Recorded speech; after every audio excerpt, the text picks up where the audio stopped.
Segment of the show for today. We're talking to Mr. ECapehart, and he is the founder of a mentoring organization called All the King's Men. And Mr. ECapehart, let's see if we can pick up where we left off during the last segment. We sort of thought I was running out of time, and I had more time than I thought. But nevertheless, let's pick up by talking about this program, All the King's Men, and the way that you wish to present it to the audience this morning. Sure. In the last segment, we were talking about some of the exposure that we have been able to receive since we started the organization.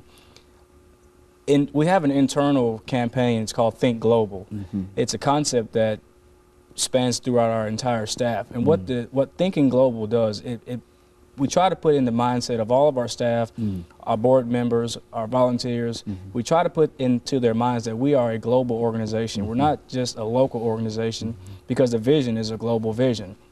And with that, we've been able to get tremendous exposure. One story that I really like to tell is a couple months ago, we received a phone call from a lady in Toronto, Canada, and she had heard about some of the exposure that we were getting from a local news station here. She saw the story, and she was very interested in what we were doing here, simply because she was running the same type of organization in her home state, home country, Toronto, Canada. So she gave us a call and said she would like to come down and meet with me. So she flew down here for one day, and we met, had a really good meeting, lasted a couple hours, and she went back home the next day. So knowing that we were able to reach someone in another country, it's very important for us to be constantly mindful that we are a global organization and that we are to think global.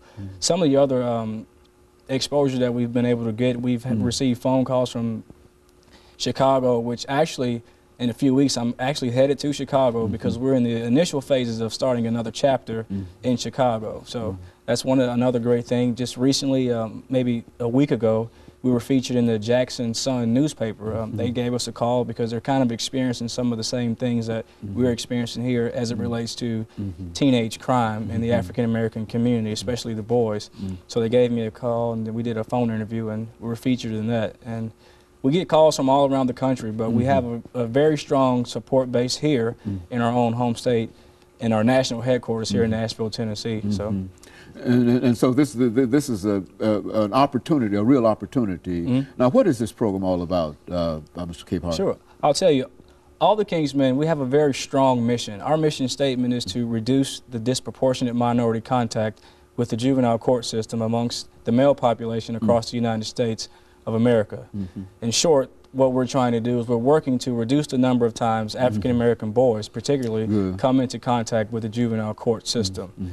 When we started All the King's Men, it just kind of started, you know, I mentioned the competition for the Mr. Tennessee, and I wrote down everything that I thought that made me become the man that I was at that time. Just simple things like learning how to tie a tie, learning how to wear a suit, you know, how to talk in front of people, just simple things. And what I did was I created a 9-month curriculum, and I told my campaign manager, I said, hey man, this is the vision, and if we're the only 2 people that do it, this is something that I know that we can do. And he was all for it, and we started it. We used to meet 1 day a week at the Hadley Park Community Center. We met on Saturdays with a group of kids, about 15 boys, and we met with them every Saturday for a whole year.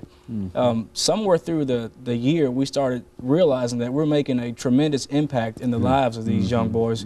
And the way that we were able to recognize that is because their families would come to us, their mothers would come and say, hey, my son is wearing ties to school every day now. You know, I didn't know he knew how to tie a tie. Or my son is getting in